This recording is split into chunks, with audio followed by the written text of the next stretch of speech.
Olá, amigos inscritos e membros do canal Spook House Assombrades, tio Spook aqui novamente para mais um vídeo bate-papo com vocês, nosso bate-papo semanalzinho. Eu acho legal, eu gosto de conversar com vocês, claramente que gosto. Nós vamos falar hoje sobre um assunto delicado, nós vamos falar sobre a indústria do karma que está surgindo no Brasil.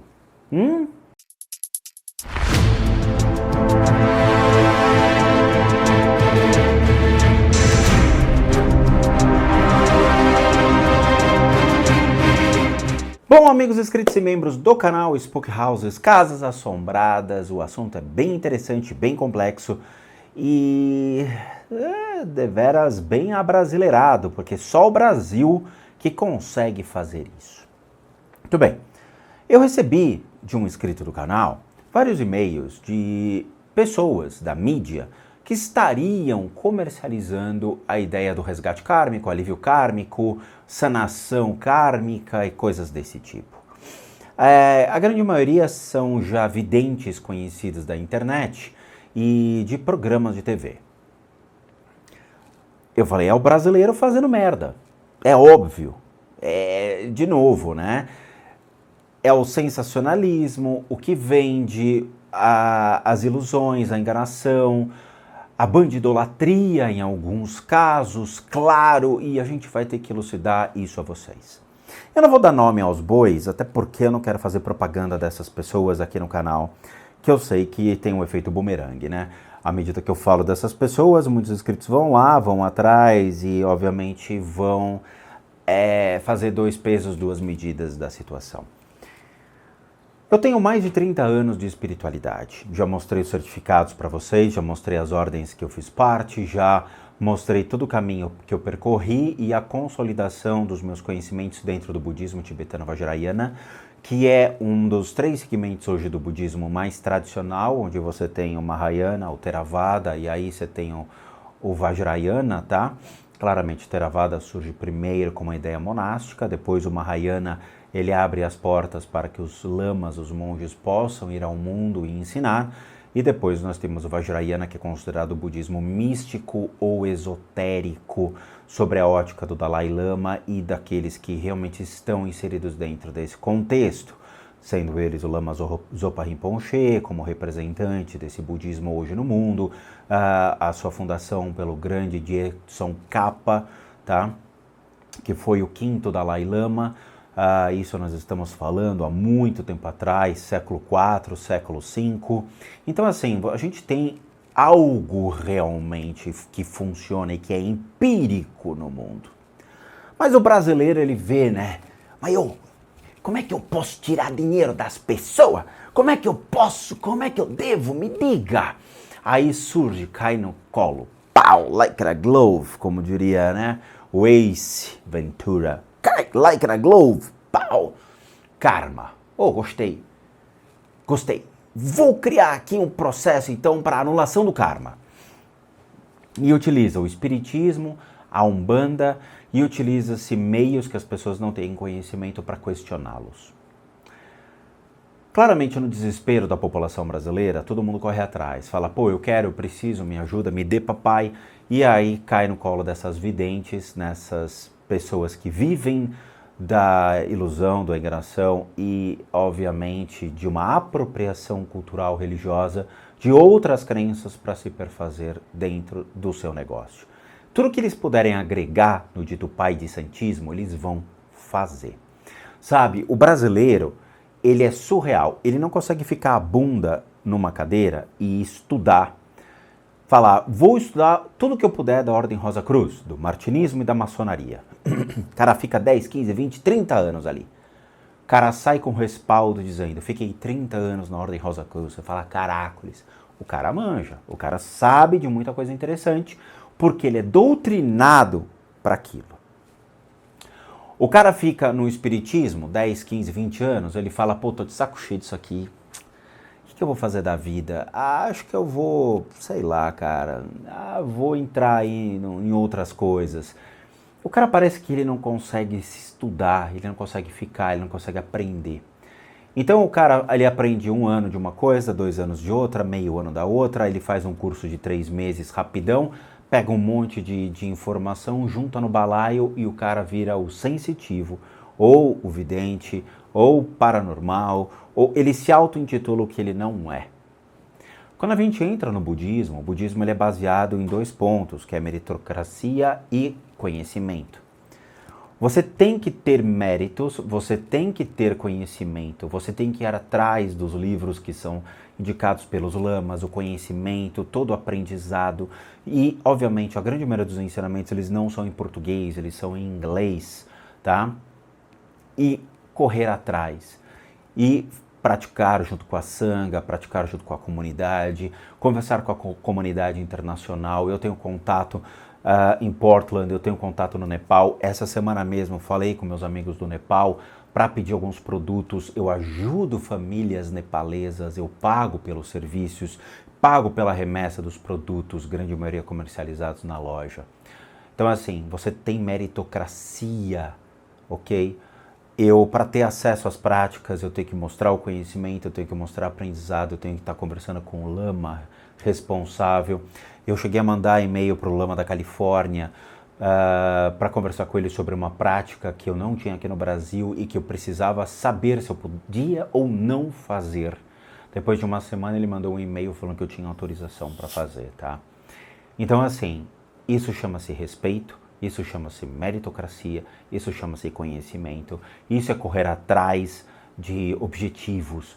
E não são objetivos comerciais, são objetivos para você crescer como indivíduo, para você crescer como uma pessoa dentro de uma sociedade, porque eu estou preocupado com o Rodrigo da próxima vida. Eu não estou mais preocupado com o Rodrigo dessa. O que eu puder ajudar o Rodrigo da próxima vida, eu vou fazer. Por quê? Porque eu já estou com quase 50 anos de idade, eu vou fazer 47 anos. Eu sei que a vida está esvairindo, as coisas estão indo. Então eu preciso acumular mais conhecimento, eu preciso acumular mais méritos para que o Rodrigo na próxima vida possa continuar a jornada, seja em outro planeta que provavelmente a minha consciência irá estar, ou eventualmente, caso aconteça, talvez, não sei, continuar aqui, mas acho quase improvável. Quando a gente fala de karma, e agora sim a gente vai entrar nesse assunto, nós temos o karma que incide sobre o bardo do nascer. Esse conhecimento ele é apresentado dentro das escolas monásticas do Oriente, e não em centro espírita, e não em centro de Umbanda, não em centro de Quimbanda ou de Candomblé. Nós estamos falando de uma apropriação cultural. Da mesma maneira que os africanos, eles brigam por uma questão de apropriação cultural, onde os brasileiros se apropriam de seus conhecimentos. O brasileiro gosta de se vestir de uma maneira que não lhes diz respeito, os orientais também. Então, quando o brasileiro se apropria de conhecimentos que não dizem respeito a eles, isso é um crime. Isto é apropriação indevida. Então, se você vai num centro espírita kardecista ou de Umbanda, Quimbanda e Candomblé, e você escuta os caras falando de karma, cara, eu levanto e vou embora.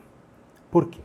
A origem da palavra karma, além, obviamente, de designar uma ação, ela vem de povos pré-védicos, povos antigos, mas muito antigos, povos nômades, e que sempre traziam um conhecimento, viajando pelo Oriente, de que existia um deus chamado Karma.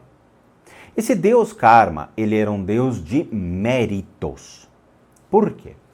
Quando eu queria, por exemplo, ter uma vida melhor, ou ter uma prosperidade melhor, mas não em uma vida, mas em várias vidas, eu mantinha condutas, eu mantinha-me zelado, eu mantinha a minha vida longe de problemas. E oferecia e reverenciava a esse Deus chamado Karma. Eu louvava a ele oferecendo cavalos, pois eram os bens mais caros da época.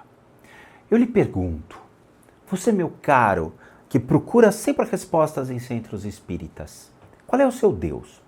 O seu Deus é o Deus bíblico ou é o Deus Karma?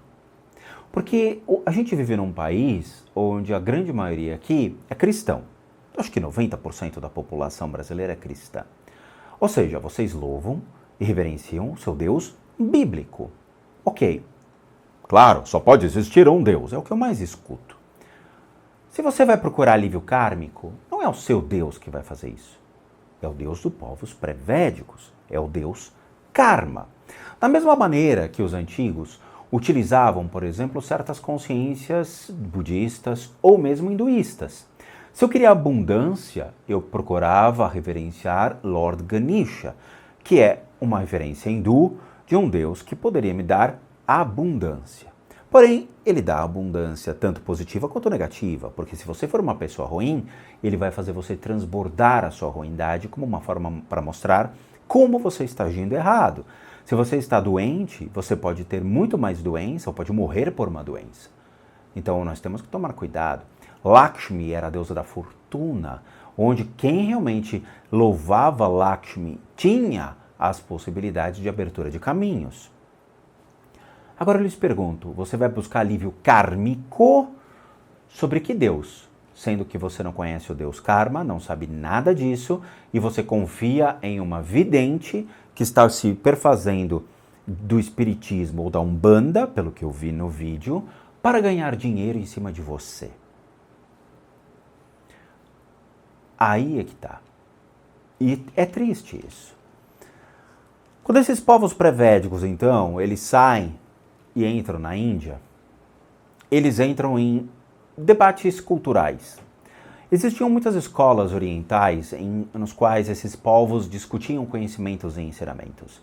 Muitos povos gregos, muitos povos pré-védicos, muitos hindus, eles se encontravam para debater sobre o eu, a consciência, os estados da mente, as questões do próprio ser humano. Sobre essa ótica, a Índia passou a adotar também um esquema de karma, o qual ele coloca dentro de suas castas. Quando o karma ele incide sobre as castas, existe uma meritocracia a ser colocada. Por quê? Porque um cara que nasce dentro da casta mais elevada, que são os brahmanes, eles são ricos, eles têm o direito e acesso a uma educação privilegiada, eles têm riquezas. Toda criança que nasce dentro da casta Brahma, ele é louvado como alguém que teve méritos para atingir seus objetivos. Aqueles que nascem cuidando de porcos são consciências que não tiveram sua meritocracia em vida. Cometeram crimes, atos hediondos, roubaram, mataram, violentaram, e eles nascem como criadores de porcos. Esse é o princípio da casta hindu. Agora eu lhes pergunto, trazendo para a vida agora, para vocês, é isso que vocês acreditam? Então, se é aplicado no hinduísmo, então, se eu colocar no Brasil, um cara que varre a rua e tem a sua função de limpar a cidade e criar uma cidade harmoniosa para que todos possam existir, versus o diretor de uma empresa multinacional. Quem teve mais méritos? Se isso cai no colo do povo brasileiro vai condenar o cara que varre a rua, pois o trabalho dele é considerado mundano. E o presidente de uma empresa multinacional, ele é louvado porque ele foi criado e conduzido dentro das melhores escolas para poder ter acesso àquela multinacional e fazer com que muitas pessoas tenham emprego. No Brasil, o que acontece quando um cara deixa de varrer a rua? Nós já tivemos um problema sério com a greve dos lixeiros. A cidade ficou repleta de lixo por, infeliz coincidência, ratos, baratas e doenças possíveis infectando as pessoas, principalmente moradores de rua, que eventualmente poderiam morrer. Complicado a questão de castas e karma no Brasil. Por isso que, quando o budismo observa a criação do karma, ele entende e coloca para si dizendo como o karma age individualmente sobre cada indivíduo. Qual é a ação e reação que um karma tem sobre o ser humano? O que nós fazemos volta-se contra nós. Se nós geramos pensamentos ruins constantemente, esses pensamentos ruins tendem a voltar contra nós. Nossas ações ruins levam ações contra nós. E nossas ações ruins levam ações contra nós. Quando o cara bebe O cara tá num bar bebendo, ele pega o carro bêbado. Qual é a ação dele?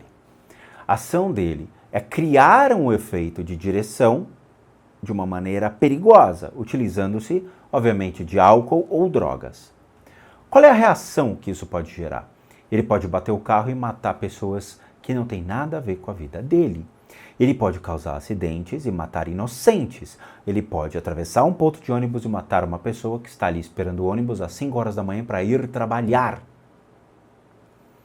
Isso é o karma. É simples de se entender, não? Ação e reação. Tudo aquilo que a gente faz reflete.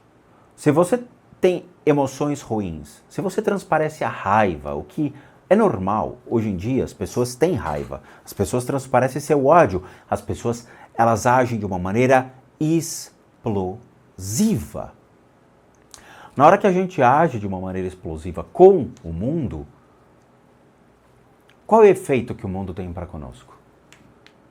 Piorar a nossa raiva, devolver a nossa raiva ao máximo, porque as pessoas tendem a anular aquilo que nós colocamos para fora com seus excessos. Quando você grita com uma pessoa, o que ela faz? Ela fala baixo ou ela grita mais alto? Ela grita mais alto, com certeza.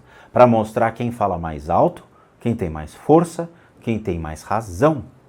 Essa imposição gera o efeito karma. Ou seja, quanto mais ódio você propagar, mais ódio você vai receber.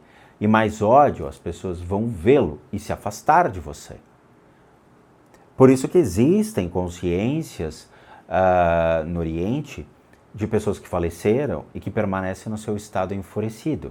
Elas têm um nome dentro do budismo, de todas as escolas esotéricas ali. Então nós temos o budismo, que seja o tibetano, tailandês, japonês, que entram num comum acordo acreditando nesse mesmo ser, nessa mesma consciência. Então nossa ação e reação das nossas emoções erradas. Pensamentos errados hoje são os mais criminosos e os mais absurdos. O ser humano, hoje, com o advento da internet, ele tem cometido excessos de crimes por pensar alto. O Twitter, o Facebook, são provas de pessoas que pensam alto. O cara tá lá na casa dele, ele surge um pensamento, os dedos hoje são mais rápidos do que sua mente, e o cara tuita um pensamento.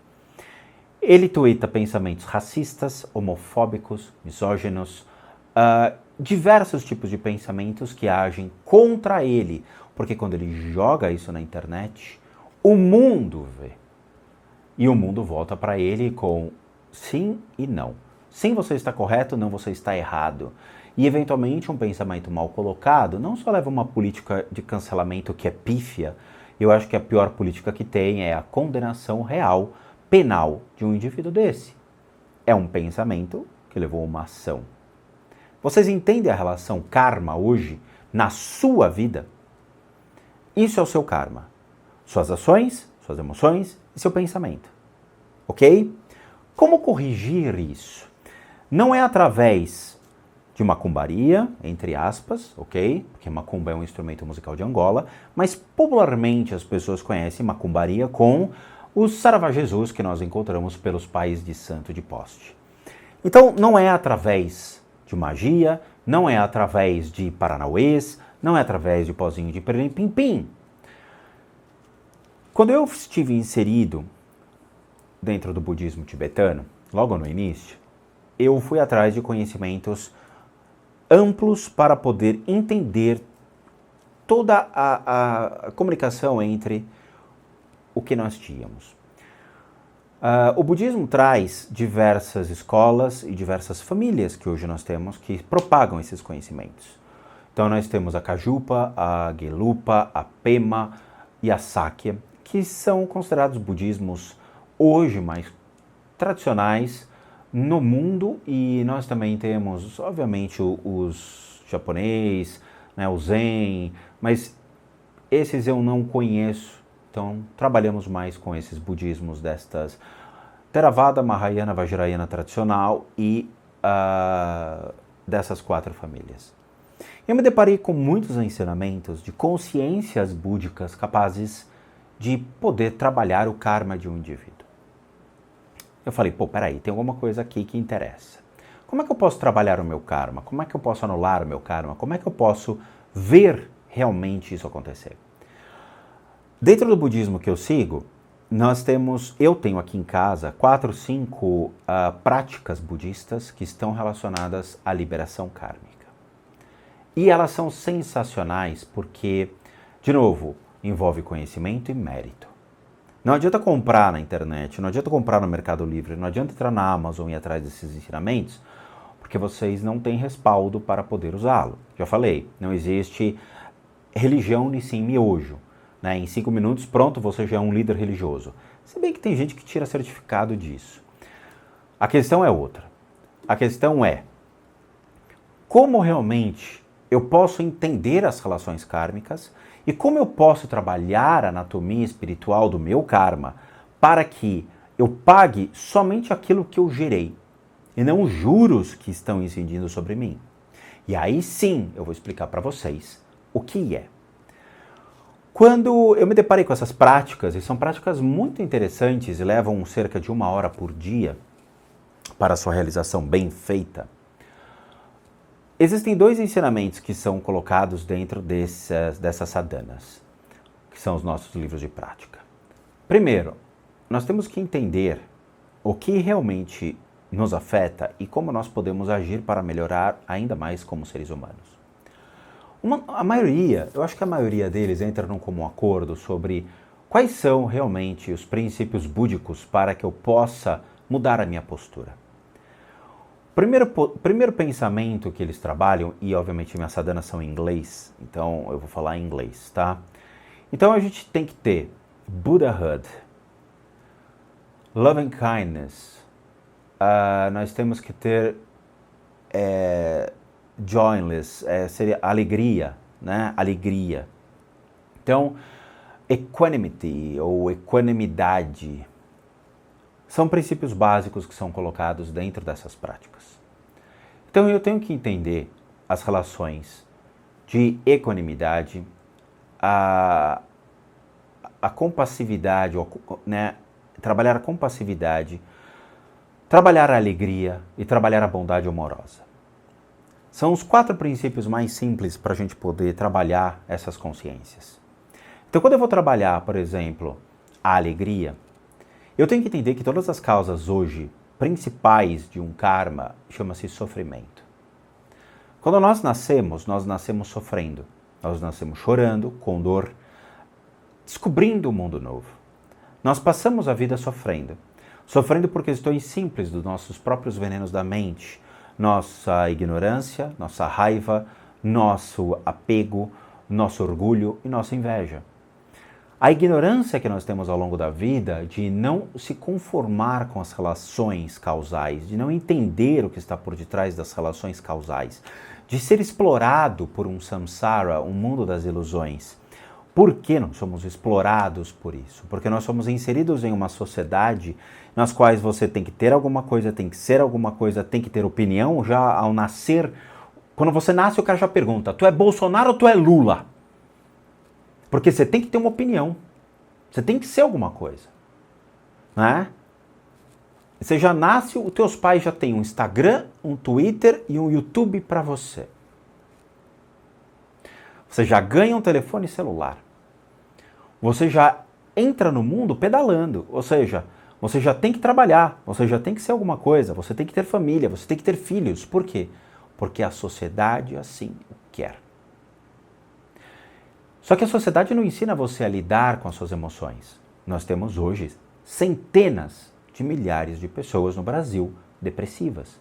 Centenas de milhares de pessoas preocupadas com o que vai acontecer com o país, desempregados. Temos o quê? 13 milhões de pessoas desempregadas.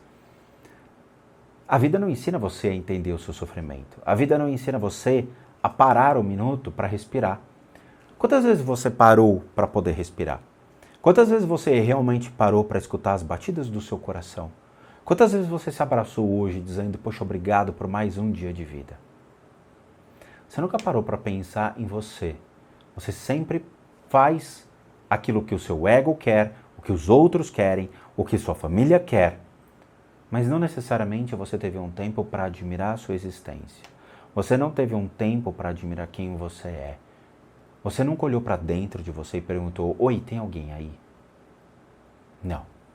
A gente só olha para fora, mas você nunca olhou para dentro. Esse é um ponto.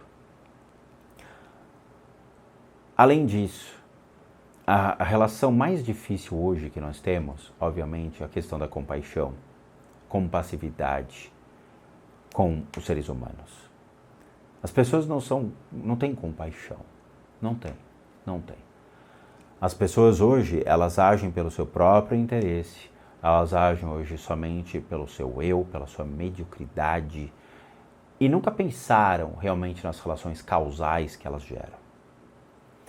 Então, eu sou um exemplo disso. Desde que eu criei o canal no YouTube, muitas pessoas tecem comentários agressivos sobre o Spook Houses, Casas Assombradas. Eu nunca recebi um telefonema de alguém perguntando: oi, eu tenho um canal no YouTube e antes de eu falar besteira a seu respeito, eu gostaria de falar com você. Claro, com certeza. O que você quer saber? Eu nunca recebi um e-mail ou uma ligação de uma pessoa falando: poxa, eu gostaria de ver o seu trabalho. Será que realmente, assim, antes de eu fazer um vídeo do YouTube falando besteira a seu respeito, você gostaria de vir aqui em casa e me mostrar na prática o que você faz? Claro, com o maior prazer. Ninguém nunca fez isso. É mais fácil atacar e criar fake news e criar mentiras ao meu respeito do que me perguntar realmente o que eu faço. E aí, quando a gente reclama com a pessoa falando: cara, você falou besteira do começo ao fim no vídeo. A pessoa fala: não, procura a justiça e me processa. Isso aconteceu. Isso aconteceu de verdade. É absurdo. Quer dizer, as pessoas elas estão mais preocupadas em ganhar dinheiro, ganhar inscritos, ganhar notoriedade na plataforma falando mal, do que realmente olhar e falar: de onde está esse ensinamento? Aonde você aprendeu isso? Onde você aprendeu aquilo? De onde você traz isso? E eu sempre falei em vídeo todos os ensinamentos aonde eles se encontram. Aí a pessoa fala: se eu falar que o Spook tem razão, ninguém vai bater palma, ninguém vai falar nada. Se eu fizer uma treta com o Spook, colocar lá treta Spook House, eu ganho dinheiro. O que a pessoa prefere? Ganhar dinheiro. Isso é o efeito da anulação completa da compaixão para com o próximo. Isso é o desrespeito ao próximo. Isso é ironia ao próximo. Isso é destruição do próximo sem saber quem ele é. Mas dane-se, só me interessa o dinheiro, a fama e quem eu sou. E teve gente que saiu que nem cavalo louco, falando tanta besteira a meu respeito que somente um processo judicial foi capaz de pará-lo. E é assim a vida. Isso vai gerar um karma negativo para o cara monstruoso. Monstruoso. Sabe?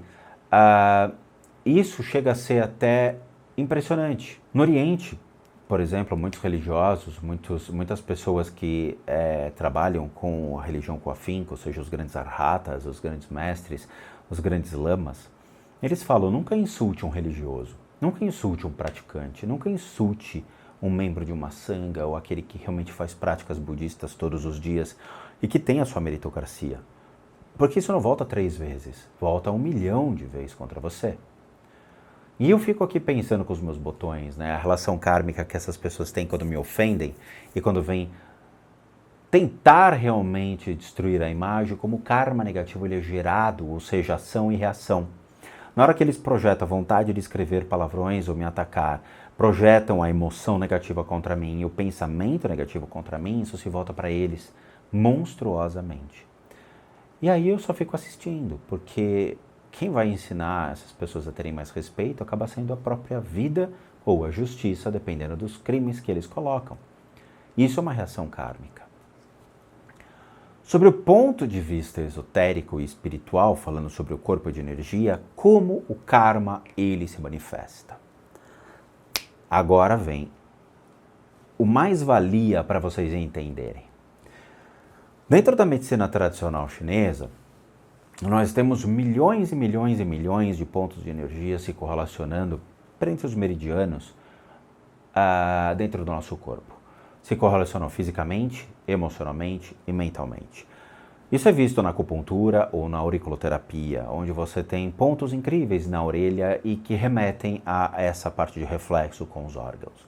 Isso é ensinado na medicina tradicional chinesa, ou mesmo as relações Zhang Fu, os cinco elementos, o Yin Yang, que também é aplicado. Ensinamentos incríveis. E vale muito a pena fazer aula com esses mestres. Cada ponto de energia, ele possui uma anatomia. Essa anatomia espiritual, ele envolve toda a relação do corpo de energia desses pontos de energia, inclusive a sua raiz, a qual está atrelada não somente numa questão física, mas também em um eu espiritual. Esse eu espiritual, como já ensinado, ele é dividido em 8 consciências, no qual nós temos as consciências que são as 5 sensoriais, tato, olfato, paladar, dentre outras, e nós entramos em outras consciências, como a consciência do discernimento entre, ok, eu vejo essa água aqui em cima da mesa, toquei, ela está gelada ou está natural? Devo ou não beber? Devo abrir ou não abri-la? A interpretação dessas consciências, ela é uma consciência, é a 6ª consciência.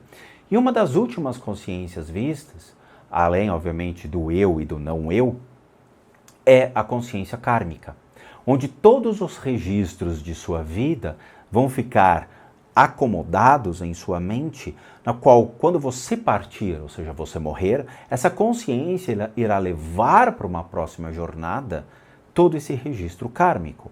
E ele será descarregado no novo ser humano e você terá todos aqueles registros de suas vidas passadas. Agora imagina que legal, um cara que pratica todas essas virtudes que foram colocadas, como Buddhahood, Love and Kindness, Equanimity and Joyfulness, quando você consegue trabalhar continuamente todo esse processo para uma humanidade melhor. Você potencializa isso para uma próxima vida. E a partir do momento em que você se torna cada vez melhor, como é que o Deus Karma ele se relaciona a você? Ele relaciona-se a você como uma figura especial, na qual você está continuamente agindo em pró a um mundo melhor. Essa anatomia, ela é trabalhada somente no Oriente. Dentro dos pontos de energia, entender quais os pontos estão relacionados à relação kármica do indivíduo, quais os pontos em que devem ser retirados os excessos kármicos. Por quê? Uma pessoa matou a outra. Então eu vou te dar um exemplo bem esdrúxulo que a gente vê nesses canaizinhos ali. Teve uma briga de bar numa cidade tal, um cara matou esfaqueado o outro. Aí a polícia vai lá, prende o infeliz e fala, mas por que você matou? Porque o cara tomou meu copo de cerveja. É por isso que você matou o cara. Por isso. Pegou meu copo de cerveja, é faca no bucho. Beleza. É exatamente assim que a gente vê. Você acha que, se ele chegar para essas videntes de televisão, que agora estão comercializando o dito limpeza kármica, vai chegar e vai falar, ô mulher, eu matei esfaqueado o Zé Benedito. Dá pra você limpar meu karma para eu não ficar sujinho para a próxima vida? Aí vai a mulher, claro meu querido, custa 5 mil reais. Tá, eu vou roubar um banco, já te dou. Aí o cara vai roubar o banco, paga, dá 5 mil reais.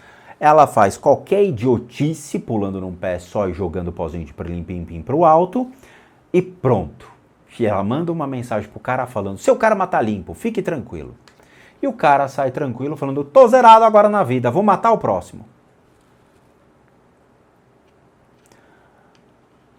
Essa é a idiotice do Brasil.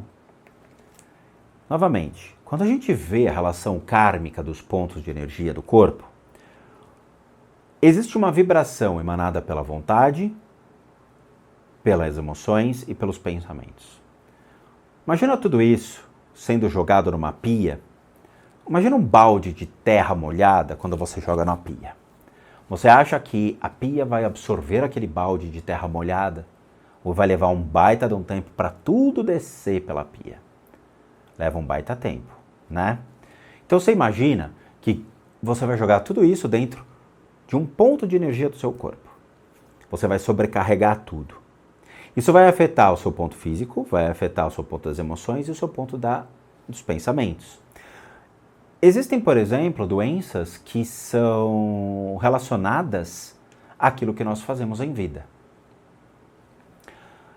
Eu vou dar um exemplo para vocês. Uma vez eu fui tratar uma moça que ela estava com câncer terminal. Avisei a família, falando, olha, se eu retirar a energia dela, eventualmente pode ser que aconteça um processo de aceleração, porque muitas vezes as doenças eles são fatores que ancoram o indivíduo na Terra. Por isso que você vê gente ali 6 meses, 1 ano na UTI em coma e não sai daquilo, né? Aí vem aqueles conceitos que dizem, ele está queimando o karma. E desencana, deixa pra lá. Quando eu fui na casa dela, eu fiz todo o processo da retirada da energia mais densa sobre os pontos de energia. E na hora que eu cheguei no ponto do umbigo, que é o ponto da vontade de fazer, ela teve um processo de intestinal, né? Teve um processo de evacuação ali na hora. Ela pediu desculpa e tudo mais, e eu perguntei, né, sobre o câncer. Ela falou, então, eu era uma mulher mesquinha, eu era uma mulher agressiva, eu era uma mulher individualista, só pensava em dinheiro, esqueci da minha família, eu maltratava os meus funcionários. O meu câncer foi no intestino. E na hora que eu tive esse câncer, eu parei a minha vida e fiquei cuidando de mim. Fazendo quimioterapia, fazendo todos os procedimentos médicos, mas eu comecei a andar, comecei a ver a vida, comecei a desacelerar e comecei a me importar com a existência. O câncer foi realmente em decorrência da maneira como eu vi a vida de maneira errada. Em tese, nós temos uma somatização de emoções erradas, pensamentos errados e posturas erradas sobre o indivíduo, no qual somatizou-se uma enfermidade. Existem somatizações, por exemplo, de pensamentos errados e que afetam o sistema respiratório. Eu vou lhe dar, obviamente, um exemplo. Quando você pensa que você está sendo traída pelo seu marido ou pela sua esposa, automaticamente, quando você entende que eventualmente pode estar ocorrendo a traição, e você fica de olho no WhatsApp dela, você fica de olho no Facebook dela ou dele, você fica atrás, você começa a ter o quê? Falta de ar e pressão no peito. Isso é uma somatização de formas de pensamento ligadas à emoção, na qual afeta o seu sistema respiratório. A potencialização desta falta de ar pode levar vocês a complicações sérias, até mesmo uma desarritmia dentro do seu coração, ou uma arritmia, né, cardíaca. E isso acontece. Tudo isso nós estamos falando de uma relação da sua vida, ação e reação, ok? Como você pode, então, trabalhar a relação kármica e fazer com que essa situação se reverta? Dentro das sadhanas, dentro dos ensinamentos búdicos, né, dentro do budismo e do hinduísmo, que são as 2 únicas escolas no mundo que ensinam esse tipo de coisa. Não é a vidente, não é o espiritismo, não é a Umbanda, não é a Quimbanda, não é o Candomblé, não é o judaísmo, não é o catolicismo. Mas são as escolas filosóficas que vão trabalhar o comportamento do eu ou do não eu dentro do budismo e do hinduísmo. Estou cansado de falar sobre isso. Quando nós trabalhamos dentro do budismo e do hinduísmo, nós entendemos que as relações elas são baseadas naquilo que eu faço. Então, quando eu começo a trabalhar amor e bondade, compaixão, equanimidade, alegria, eu começo a entender as relações da minha vida para com os demais. Eu começo a mudar a minha relação de ver a vida. Eu começo a entender a relação do samsara e de como toda a vida ela é feita. De como a sociedade me impõe condições, como as pessoas querem que eu seja, como as pessoas querem que eu me vista, como as pessoas querem que eu coma o que elas querem. Como nós temos a mediocridade hoje do Brasil em impor condições ao próximo em termos de quem você deve votar, o que você deve falar, o que você deve ser, como você deve se portar e qual religião você deve escolher. Esse é o Brasil que você vive. Quando, infelizmente, nós tivemos uma política nova que trouxe a base, o alicerce do cristianismo como única religião, né? Não, porque só tem uma religião nessa porra desse país, que é o cristianismo. Ergueram-se milhões de cristãos que nem sabiam o que era o cristianismo, mas só porque o seu líder dizia que era cristão, todos se tornaram cristãos. E isso dificulta o entendimento. Então, quando você entende as relações de causa que dependem de você para com o mundo que você se relaciona, já é um procedimento de mudança de karma, porque você vai barrar ação e reação. Você vai agir de acordo com o que você quer. Lembrando, princípios de equanimidade, alegria, bondade amorosa são principais e a compaixão para todos os seres. A bodhicitta, bodhisattva, pensamentos compassivos, ações compassivas, pensamentos que realmente façam um princípio de ajudar o próximo. Isso já é um alívio kármico para você, porque você vai deixar o seu ego para trás, você vai deixar o seu apego de trás, você vai deixar o seu egoísmo, você vai deixar a sua inveja, você vai deixar todos os pecados da sua própria mente em pró à natureza do próximo, em pró a você poder ir dormir tranquilo. Mas existe como você retirar os excessos de algo sobre uma pessoa? Existe. Isso é ensinado no Espiritismo? Não, eles não têm a menor ideia de como é feito isso. Isso é feito na Umbanda? Imagina, a Umbanda não tem o menor conhecimento disso. Quimbanda e Candomblé? Nunca. Na medicina tradicional chinesa existem procedimentos que você consegue fazer isso. No budismo tibetano vajrayana existem procedimentos que você consegue para fazer a amenização de uma relação de causa e efeito sobre o indivíduo, até mesmo no pós-morte. Existem práticas e famílias no Oriente, por exemplo, que você consegue contratar essas famílias para que elas consigam ter esse resgate kármico. Sim, são famílias específicas que trabalham consciências búdicas e que vão fazer com que todo o processo de raiva, por exemplo, seja anulado e que você possa ter uma consciência mais centrada e perceptiva sobre quem você é e o que você se tornou para uma próxima jornada em vida. E o que eu falo para vocês é o seguinte: eu entendo a dificuldade de estudo, eu entendo a dificuldade de aprendizado, eu entendo a dificuldade de vocês saírem em busca de algo. Muitas vezes tem pessoas que trabalham o dia inteiro, muitas vezes tem pessoas que não estão preocupadas com a espiritualidade. E principalmente a molecada que prefere gastar 300 pau num joguinho da Ubisoft do que gastar 300 pau em um livro para poder ler e aprender. Mas procurem as coisas certas nos lugares certos. É sério mesmo, tá? Quando você chega para uma vidente dessa que comercializa resgate kármico, alívio kármico, essas coisas, pergunta qual é o certificado dela. Pergunta que escola esotérica ela vem. Qual foi realmente a ordem que ela veio? Ela veio de uma Rosa Cruz, de um martinismo, de uma sociedade das ciências antigas, ela veio da maçonaria, ela veio da Otto, ela veio da Astro Argentum, ela veio, sei lá, qual é a formação dela? Ela é terapeuta, é psicoterapeuta, seja holístico, alternativo? Qual é a formação dela? Se ela falar, a minha formação é pelo astral, a minha formação é pela vida, eu aprendi tudo ali sozinha, cara, levanta e vai embora. Levanta e vai embora. É sério. Não tem know-how, não tem respaldo, não tem conhecimento, não sabe fazer a coisa e vai só tirar o seu dinheiro ou vai piorar a sua situação. Eu falo isso porque eu estive 15 anos numa sala de aula aprendendo com grandes professores das Filipinas. Eu estive inserido desde 2006 dentro da tradição budista vajrayana, iniciei dentro da Kajupa, que foi incrível.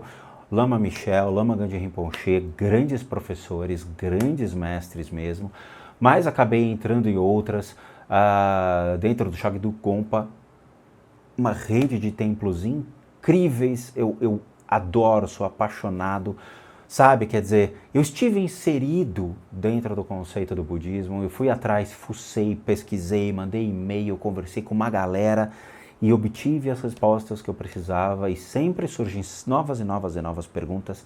Eu sempre vou atrás de livros raros, eu sempre compro livros de 300, 400, 500 reais. A Dani às vezes quer me matar, mas eu compro esses livros por quê? Porque são ensinamentos raríssimos em que podem mudar a minha forma de ver, podem mudar a minha opinião, podem me elucidar e me ensinar coisas incríveis.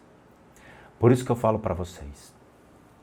Vocês aceitam qualquer verdade advinda de pessoas que estão na mídia. Então, estão na mídia, ele tem respaldo, ele atende os famosos, ele sabe o que fala. Quando você chega para uma pessoa e pede os certificados e fala, cara, você tem um vídeo falando sobre certificados? Eu tenho. A pessoa desconversa, ou inventa, ou cria certificados. É isso, cara. Ou vocês vão atrás de pessoas que têm respaldo para se apoiar e para buscar realmente um conhecimento que seja saudável a vocês e tragam discernimento, ou vocês vão continuar tateando no escuro e dando dinheiro para caras que não têm a menor noção do que estão falando. Novamente, o espiritismo kardecista, Umbanda, Quimbanda e Candomblé não tem respaldo para trabalhar o karma, não sabem o que é o karma, eles inventam histórias sobre o karma, principalmente o espiritismo kardecista, no qual ele faz uma regra de 3. Se você teve um problema de deficiência física, de locomoção nas pernas, é porque você matou uma pessoa na vida passada atropelada, ele perdeu as pernas, né? Coisa desse tipo. Ele cria uma regra de 3. Se você tem isso, é porque na vida passada você fez alguém ficar assim. Esse é o princípio absurdo da hipocrisia. Então, para eles, uma criança que nasce com síndromes de Down é porque ele teve uma justificativa na vida passada. Esse é o espiritismo de hoje, tá? Então, se o cara nasce homossexual, é porque ele tem uma relação da vida passada, ou seja, ele batia em homossexuais e agora ele nasce como homossexual. Ele não vê uma questão natural do próprio indivíduo como um princípio de orientação dele, tá? Não vê. Ele limita-se a isso. E quando você pergunta para um budista, por exemplo, o que você acha do homossexual? Eu tenho que achar alguma coisa? Por quê? Impede ele de fazer alguma prática? Impede ele de existir na sociedade? Impede ele de ser um ser humano comum? Não, não impede. Então não me pergunte idiotices. Esse é o pensamento budista. A gente não vê a casca, a gente vê a essência. Enquanto outros só ficam na casca. É isso. Então assim, o que eu falo para vocês é, prestem atenção aonde vocês pegam as informações, prestem atenção em quem vocês se apoiam para fazer seus tratamentos, peçam atenção vocês que realmente foquem em estudos, em aprendizado, em questionamentos, sabe? Busquem realmente respostas, tá? Não sejam leitores de um único livro, chamado a Bíblia. Não sejam leitores só desse livro. Vão ler outros livros, vão aprender sobre outras religiões, vão aprender com outros professores reais, de carne e osso, que vão lhes ensinar muita coisa na vida. É sério, tá? Não tenham preconceito, não sejam preconceituosos. O que a gente mais vê na internet é o preconceito, tá bom? Aprendam realmente as coisas, não se deixem levar por esse tipo de pensamento, sério, tá? Qualquer dúvida que vocês venham a ter sobre as relações de como lidar com esse karma negativo e como retirar essas energias kármicas, vocês mandem um e-mail. Então vamos lá. Eu sou um profissional de terapias alternativas, ok? Eu sou licenciado nacional e internacionalmente como um terapeuta, um psicoterapeuta alternativo, tá? Nacional e internacionalmente, onde nós trabalhamos complementando a medicina tradicional para tratamentos das enfermidades físicas, emocionais, mentais, bem como as limpezas de casa e as análises de casa. Para aqueles que querem realmente passar por isso. E entender também essa questão de, eu fiz uma coisa ruim, eu cometi uma coisa ruim, eu agi errado.